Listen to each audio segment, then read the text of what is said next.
자, 이제 오늘 가장 큰 이벤트였죠. 이재명 대통령과 여야 대표의 오찬 회동 내용을 자세하게 좀 짚어보도록 하겠습니다. 이재명 대통령과 더불어민주당 정청래 대표, 국민의힘 장동혁 대표가 오늘 용산 대통령실에서 오찬 회동을 했습니다. 사진을 함께 보실까요?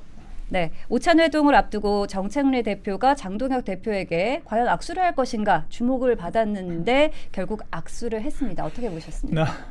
저는 이렇게 악수가 최고의 어떤 화제거리가 된다라고 하는 것 자체가 참 우리 국회가 참담한 지경까지 갔구나 이런 생각이 듭니다. 그러니까 정청래 대표가 지금 차일피일 우린 사람과만 악수한다라고 하는 그건까지 쏟아내면서 그런 부적절한 모습들을 보였잖아요.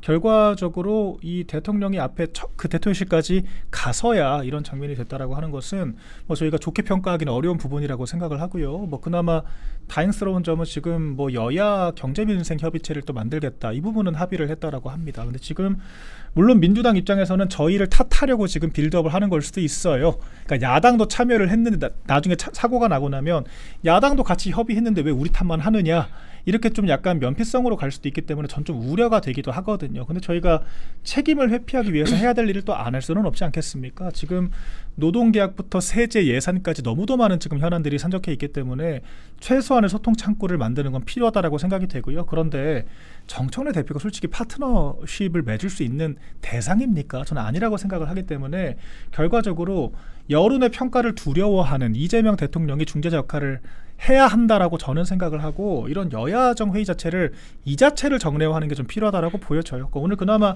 장동혁 대표가 참 많은 말씀들을 잘 하셨어요. 일단 특검의 이 광란의 칼춤에 대해서 대통령한테 좀 필요한 얘기들을 한 부분들이 있었고요. 또 그리고 대주주 양도세 기준을 완화하겠다라고 하는 기존의 세제 개편안에 대해서 이거는 오히려 올릴 필요가 있다라고 건의를 했고 이재명 대통령도 그렇다라고 얘기를 했어요. 오히려 이 부분은 저는 이재명 대통령과 민주당 입장이 좀 다를 수 있거든요. 오히려 민주당은 좀 강성 지지층, 부자 감세와 같은 이념 노선을 취하는 반면에 대통령은 또 여론 관리를 해야 되는 입장이거든요. 또 이제 증시가 너무 떨어져 버려서 지금 리스크가 부담이 매우 크기 때문에 오히려 야당 대표가 이런 얘기 해주니까 이제 그거를 좀 레버리지 삼아서 좀 정책 노선을 바꿀 수도 있다라고 하는 거거든요. 그럼 저 입장에서는 또 나름대로 필요한 정책을 관철을 시킨 것이고. 이재명 대통령 입장에서도 나름대로 이제 변명거리를 만든 것이기 때문에 이런 식의 협력이라고 하면은 차라리 좀 여당 대표 말고 정부와 야당 대표가 좀 정례적으로 이런 자리를 마련하고 좀 여당의 폭주를 막을 필요가 있지 않을까 저는 이런 생각도 좀 해봤습니다.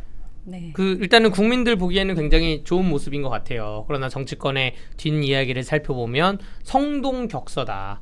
성동격서 결국에는 앞에서는 웃지만 뒤에서는 각자 준비를 하고 있는 것 같은데 일단은 민주당에서는 얼마 전에 국민의힘 추천 몫인 인권위원을 통과를 안 시켜줬죠. 통과를 시키겠다고 해놓고 당론으로 통과시키겠다고 하니까 그날 아침에 말을 바꿔서 통과가 안 됐습니다. 이러한 껄끄러운 상황 속에서 장동혁 대표가 잘 응대를 한 것 같고요. 장동혁 대표 좀 칭찬을 하나 하고 싶은 게 뭐였냐면 저는 대통령 그리고 정청래 장동혁 세 명이 만났을 때 가장 중요한 게 누가 리스크가 가장 없을 것인가가 가장 중요하다고 생각을 했습니다. 대통령이야 미국 관련 문제나 여러 가지 대통령실 리스크가 많이 노출됐고 정청래 대표 같은 경우에 최근에 최강욱 그 민주당 교육연수원장에 있는 그 개돼지 발언 이런 문제나 또 민주당 내부에 이제 골수적인 그러한 그 구조 개편 문제가 드러났는데 장동혁 대표가 갖고 있을 리스크를 굳이 꼽자면 만약에 지명직 최고위원이나 혹은 당직 인선에 대해서 무리하게 드라이브를 틀었다고 하면 아마 그 논란으로 카메라가 더 많이 갔을 거예요. 근데 지금 장동혁 대표는 대표 당선된 이후에 지금 2주 동안 3주 동안 아무런 리스크가 없는 상태에서 간 거예요.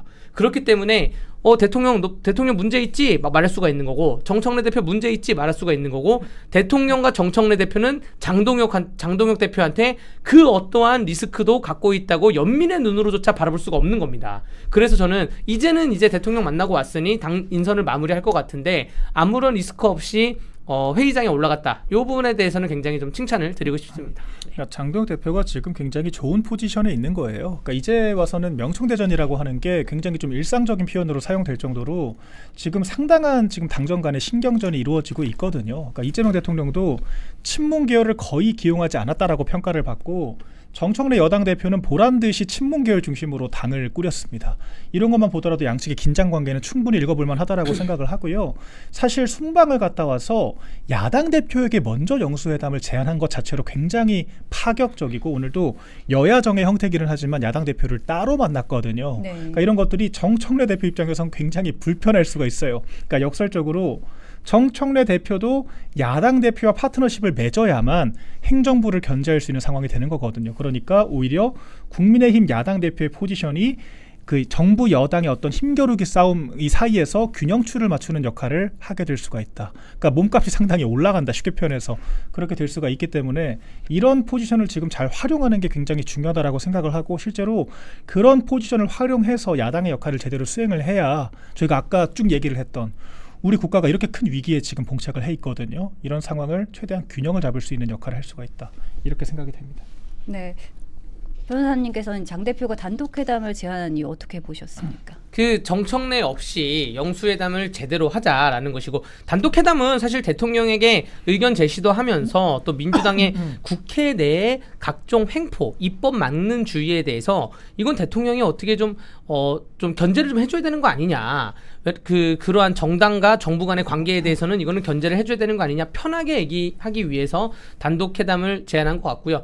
여기에 대해서는 상당히 적절한 제스처였다고 생각이 됩니다. 많은 그 국민의힘 강성이나 또 혹은 이재명 대통령 측의 강성 개딸들은 두 사람이 왜 따로 만나냐라고 하는데 결국 대한민국이 잘 굴러가기 위해서는 어느 정도의 협치가 필요하기 때문에 견제도 하면서 협치가 필요하기 때문에 아마 그 각 일련에 있는 정부 조직 개편이나 이런 문제라기보다는 정청래 대표가 갖고 있는 국회 내의 시각에 대해서 그런 문제에 대해서 많은 얘기를 나누지 않았을까 생각이 됩니다. 또 한편으로는 장동혁 대표가 당 사무처에서 보고를 받아서 만약에 이재명 대통령을 만나면 대한민국의 발전을 위해서 이거는 꼭 얘기를 하십시오라는 그런 당 사무처 보고나 주변 의원들의 얘기가 있을 거예요. 아까 말한 원자력 탈원전 관련 얘기나 혹은 아니면 정부 조직 개편 관련 얘기나 이런 문제에 대해서 심도 있게 제대로 얘기하려면 단둘이 만나는 게 좀 마음 편하다고 보여집니다.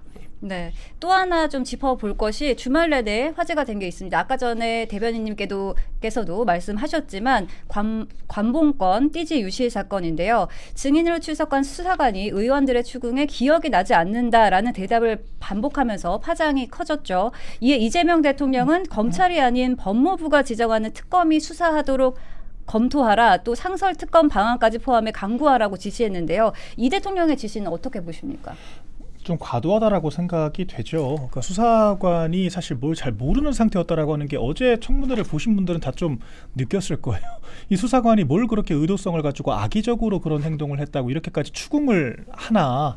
그러니까 이 관봉권 띠지라는 게 그래서 민주당은 마치 검찰이 어떤 의도성을 가지고 증거인멸을 할 목적으로 지금 제거를 했다라고 얘기를 하지만 실상은 전혀 그렇게 보이지가 않거든요. 그렇기 때문에 이게 수사관 한 사람을 잡돌이하면서 검찰개혁의 명분을 만들 정도의 큰 사건이라고 볼 수 있겠나, 오히려 더 의구심을 가지는 분들이 많아졌을 것 같습니다. 그리고 제가 아까 말씀드렸던 것처럼 이 관봉권 띠지 유실 관련 제가 책임자 얘기도 했잖아요.